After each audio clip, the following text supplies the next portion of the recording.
एक देवराज का परिचय। एक भटका हुआ ब्राह्मण। सूत जी कहते हैं, हे ऋषियों, प्राचीन काल में किरात नगर में देवराज नाम का एक ब्राह्मण रहता था। वह नाम का तो ब्राह्मण था, लेकिन कर्मों से अत्यंत नीच था। उसने कभी संध्या वंदन नहीं किया।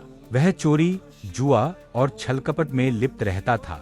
उसने अपने जीवन में अनगिनत पाप किए थे। 2 शिव मंदिर में शरण।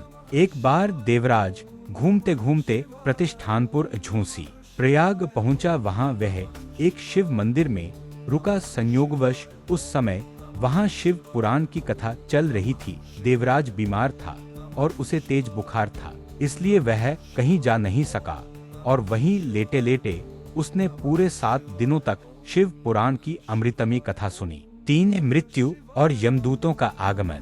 कथा समाप्त होने के कुछ समय बाद ही देवराज की मृत्यु हो गई। यमराज के दूत आए और उसे बांधकर यमलोक ले जाने लगे। यमदूत उसे उसके पापों की याद दिला रहे थे और उसे नरक में ले जाने की तैयारी कर रहे थे। 4 शिवदूतों और यमदूतों का संवाद। तभी वहां भगवान शिव के पार्षद शिवदूत दिव्य विमान लेकर पहुंच गए। उन्होंने यमदूतों को रोका और कहा, इस ब्राह्मण पर अब तुम्हारा कोई अधिकार नहीं है। यद्यपि इसने जीवन भर पाप किए, लेकिन मृत्यु से पूर्व इसने शिव पुराण की परम पावन कथा सुनी है। कथा के श्रवण से इसके समस्त पाप भस्म हो गए हैं और अब यह पूर्णतः शुद्ध हो चुका है। 5 मोक्ष की प्राप्ति।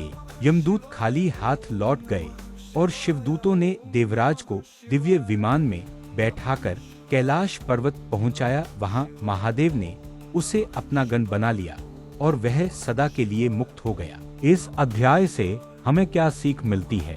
यह अध्याय विश्वास दिलाता है कि ईश्वर की शरण में आने के लिए कभी भी देर नहीं होती।